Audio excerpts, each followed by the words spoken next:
சேலம் மாவட்டம் மேட்டூர் அருகே உள்ள மேச்சேரி பேருந்து நிலையம் அருகே நாம் தமிழர் கட்சியின் தலைமை ஒருங்கிணைப்பாளர் சீமான் பரப்புரை செய்து வருகிறார். நேரலையில் பார்க்கலாம். கருதினேன். என் உடன் பிறந்தார்கள் என் தம்பியும் தங்கையும் கையேந்துவதை அவமானமாக நான் கருகிறேன். ஒரு தேசிய இனத்திற்கான தலைகுனிவாகவும் இழிவாகவும் கருதுகிறோம். என்ன வளம் இங்கே இல்லை? அந்த வளத்தை வைத்து நிலத்திலே எண்ணற்ற வேலை வாய்ப்பை உருவாக்கி உங்கள் பிள்ளைகள் படித்தவர் படிக்காதவர் அனைவருக்கும் அரசு வேலை, இனி படிக்காதவரே இல்லை என்ற நிலையை உருவாக்குது எங்களின் அடுத்த வேலை என்ற கனவோடு இந்த களத்திலே நிற்கிறோம். எனவே இலவசங்கள் என்பது உங்கள் பிள்ளைகளின் எங்களின் ஆட்சியிலே அறிவை வளர்க்கும் கல்வி உலகத்தரத்திற்கு சரியாக சமமாக தரமாக கொடுப்போம். உயிரை காக்கும் மருத்துவம் ஒரு மகத்தான சேவை. லைம்லைட் டைமண்ட்ஸ் இழப்பு இருக்கும்போது லாபம் என்றோம், இப்படி ஒவ்வொன்றாக வணக்கம் இருக்கும்போது நமஸ்காரம் என்றோம். இப்படி பேசி பேசி நாம் சமஸ்கிருதம் கலந்து எது தமிழ் எது சமஸ்கிருதம் என்று தெரியாமல் கலந்து பேசி நாம் இப்படி மொழி கலப்பால் பிரிந்து சிதைந்து அழிந்தோம். தேவையாக இருக்கிற நீரை விற்பனை பண்டமாக மாற்றிவிட்டார்கள். அதை தடுத்து தூய குடிநீரை என் மக்களுக்கு, என் நாட்டு குடிகளுக்கு சரியாக தரமான குடிநீரை கட்டணம் இல்லாமல் கொடுப்போம். பிறகு தடையற்ற மின்சாரத்தை கொடுப்போம். எரிகாற்று உருளை கொடுப்போம். இலவசமாக இல்லை, குறைந்த கட்டணத்திற்கு. நாங்களே எரிகாற்று உற்பத்தி செய்வதால் குறைந்த கட்டணத்துக்கு உற்பத்தி செலவை மட்டும் எடுத்துக்கொண்டு என் மக்களுக்கு தடையின்றி எரிகாற்று சிலிண்டரை கொடுப்போம். பயணிக்க நல்ல பாதை கொடுப்போம். தரமான போக்குவரத்து கொடுப்போம். இப்படி இதுதான் அடிப்படை கட்டமைப்பு. அதை உங்கள் பிள்ளைகள் செய்வோம். மற்றவர்களைப் போல மோட்டர் பைக்கு தருவோம், கார் தருவோம், 2000 தருவோம், 3000 தருவோம், தாலிக்கு தங்கம் தருவோம். அதெல்லாம் நாங்கள் சொல்ல தயாராக இல்லை, செய்ய மாட்டோம். நாங்கள் வந்தால் டாஸ்மார்க்கை மூடுவேன், வந்த உடனே மூடுவேன். பணம்பால், தென்னம்பால், ஈச்சம்பால், மூலிகை சாறு என்று கல்லை திறந்து விடுவேன். இந்த டாஸ்மார்க் சீம சரக்கை மூடி விடுவேன். ஒருத்தர் கூட இந்த சாராய கடையை மூடுவேன் என்று ஒருத்தரும் சொல்ல மாட்டேன் என்கிறார்கள்.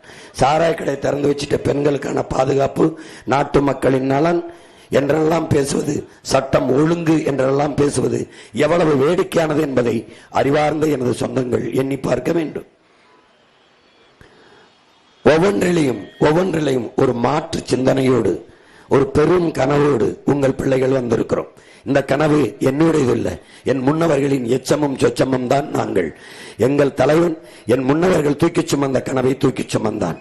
தமிழர் அறம் சார்ந்த ஆட்சி, அறம் மானம் வீரம் மூன்றும் உயிரென்று வாழ்ந்த இனத்தின் மக்களினுடைய கனவு.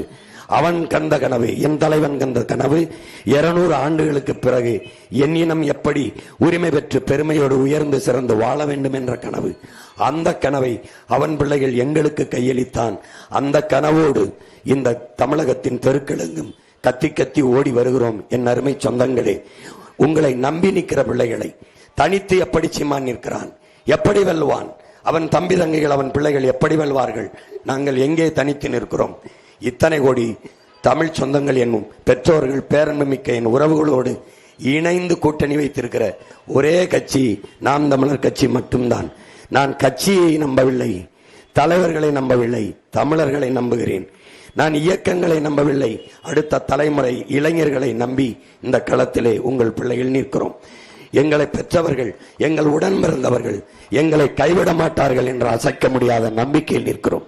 உங்களை நம்பி நிற்கிற பிள்ளைகளை கைவிட்டு விட்டீர்கள் என்ற வரலாற்று பதிவு வரவிடாமல் நம்பி நின்ற பிள்ளைகளை வெல்ல வைத்தார்கள் என்ற வெற்றி சரித்திரத்தை எழுதுங்கள் என் அன்பு சொந்தங்களே.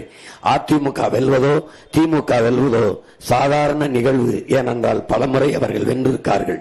உங்கள் பிள்ளைகள் நாங்கள் வெல்வது சரித்திரத்தில் மாபெரும் புரட்சி என்பதை மனதில் கொண்டு என் அன்பு மக்கள், உங்கள் பிள்ளைகள் எங்களுக்கு விவசாய சின்னத்திலே வாக்கு செலுத்தி வெற்றி பெற செய்ய வேண்டும். இந்த மேட்டூர் தொகுதியிலே போட்டியிடுகிற என் அன்பு மகள் வித்யாராணி வீரப்பன் அவர்களுக்கு நீங்கள் விவசாய சின்னத்திலே வாக்கு செலுத்த வேண்டும். உங்களுக்கு தெரியும், தமிழனுக்கு எந்த வீர குறியீடும் இல்லாமல் அழிக்க வேண்டும் என்பது திராவிடத்தினுடைய நோக்கம்.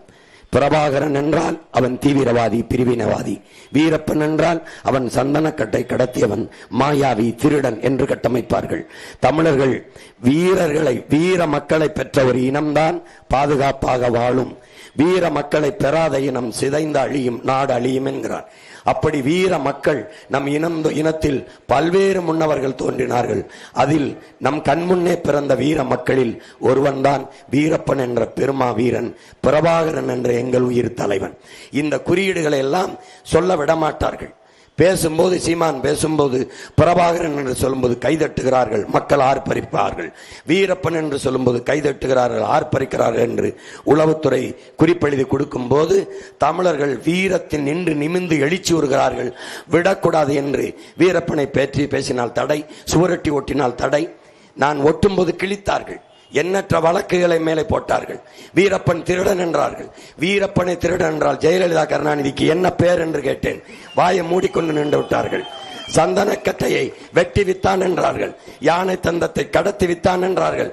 சரி, வெட்டியவன் காட்டுக்குளிர்ந்தான், வித்தவன் தந்தத்தை வித்தவன் காட்டுக்குளிர்ந்தான், வாங்கியவன் எங்கே இருந்தான் என்று கேட்டேன். வித்தவனையே விரட்டி விரட்டி போனீர்களே, வாங்கியவனை ஏன் ஒருவனை கூட கைது செய்ய உள்ளே போடவில்லை என்றால், வித்தவன் எங்கள் ஐயா என்றால் வாங்கியவன் அதிகாரத்தில் இருந்தவன் இவன். அதனால் அவர் வெளியே வந்து பேசினால் பல பேருடைய உண்மை வெளியே வந்துவிடும் என்று காட்டுக்குள்ளே வைத்து கொள்ள வேண்டிய நிலைமை இருந்தது. மோதி வெல்லாமல் மோரிலே விஷத்தை வைத்து கொன்று இறந்த பிணத்தை எடுத்து வந்து மீசையை வெட்டி வண்டியில ஏற்றி போய் துப்பாக்கி வச்சு தூரத்துட்டு ஆட்டு ரத்தத்தை பீச்சி விட்டு வென்று விட்டோம் என்று பீத்தி கொண்ட கோழைகள் இந்த நாட்டிலே. இன்னைக்கு எவனாவது சொல்ல முடியுமா? எந்த கட்சியா? இதே அதிமுக சொல்லுமா எங்க ஆட்சியில் தான் வீரப்பனை கொன்றோம் என்று சொல்லுமா? என் தலைவன் இனக்காவலன் என்றால் எங்கள் வீரப்பன் இந்த நாட்டின் வனக்காவலன் என்பதை என்னடா ஓட்டு மொழியை ஒரு இணைப்பு சொல்லாக